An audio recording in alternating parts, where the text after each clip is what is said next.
안녕하십니까. 세상 읽어주는 남자 이상훈입니다. 이 시간에는 엔비디아 얘기 좀 하겠습니다.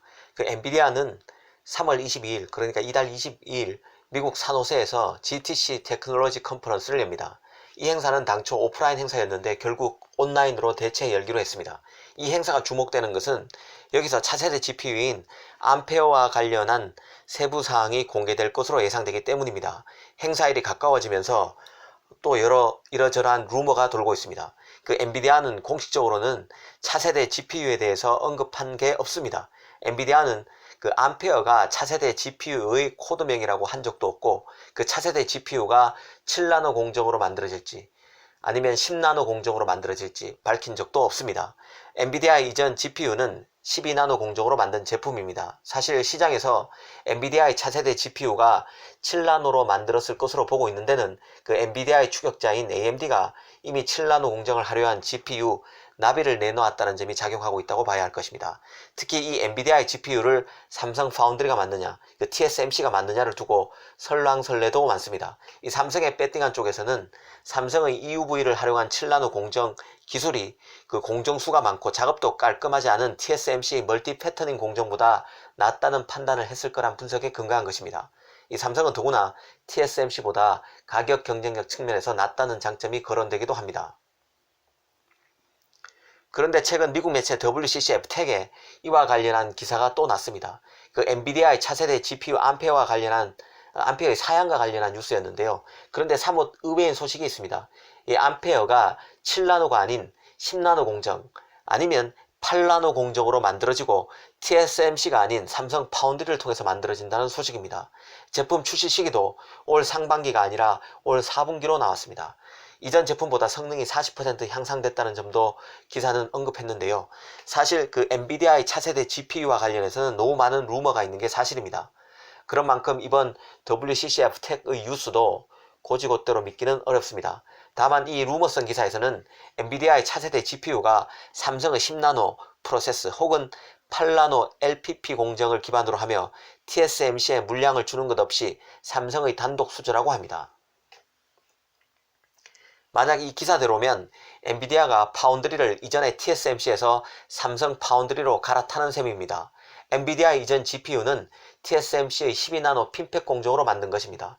이게 삼성의 10나노 공정 혹은 삼성의 8나노 LPP 공정, 여기서 LPP란 로우 파워 플러스를 말합니다. 어찌됐든 10나노 공정 혹은 8나노 LPP 삼성 공정으로 바뀐다는 것입니다. 이 8나노 LPP 공정은 EUV 장비 도입 전에 현재의 노광 장비로 구현할 수 있는 최고의 미세 공정입니다.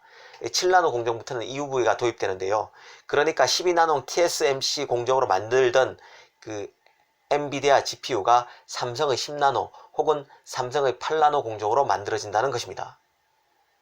물론 이 기사가 맞는지는 확인할 수는 없습니다. 하지만 제품 출시와 관련해 암시를 줄 수 있는 행사 개최가 얼마 남지 않은 상황에서 나온 루머라는 점에서 이전의 루머보다는 더 팩트에 가까울 수 있다는 생각이 듭니다. 특히 이 기사가 맞을 가능성이 크다고 보는 것은 TSMC 7나노 공정이라고 해봐야 사실 멀티 패터닝 공정입니다. 이 공정도 8나노 공정처럼 EUV 장비를 쓰지 않습니다. 달리 말하면 삼성의 8나노 LPP 공정과 큰 차이가 없다고 볼 수 있다는 뜻입니다.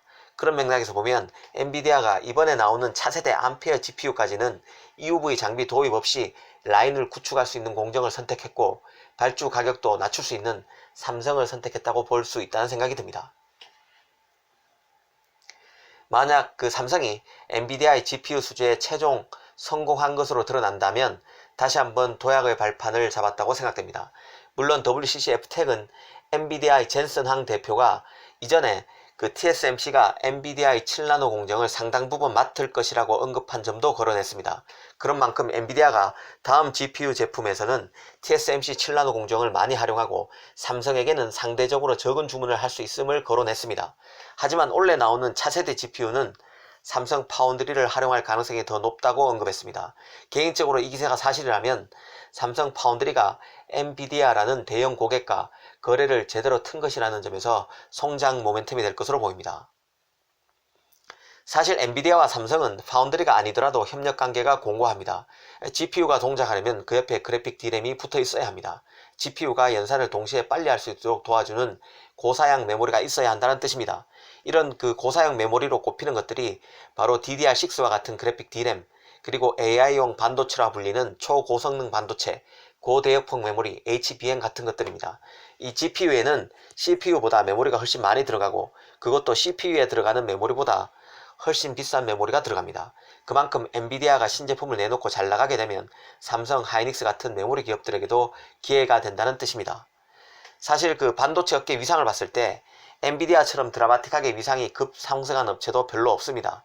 과거만 해도 엔비디아는 단순한 그래픽 표시 업체였는데요.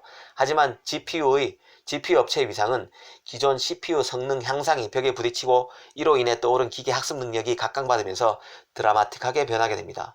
그 엔비디아의 위상 변화를 단적으로 보여주는 게 바로 그 팹리스로서 엔비디아의 순위인데요. 엔비디아는 퀄컴, 브로드컴에 이어서 팹리스 3위 업체입니다. 이 CPU가 복잡한 연산을 동시에 수행하는 데 한계를 보이면서 GPU 업체가 그만큼 성장했다는 뜻입니다. 이제 삼성은 엔비디아와 메모리뿐만 아니라 파운드리 분야에서도 협력 관계를 구축할 가능성이 커졌습니다. 앞으로 GPU 업체 엔비디아가 성장한다면 삼성도 덩달아 함께 성장할 것으로 보입니다. 메모리에 파운드리까지 합쳐지니 과거보다 한결 시너지가 날 가능성이 더 커졌습니다. 감사합니다.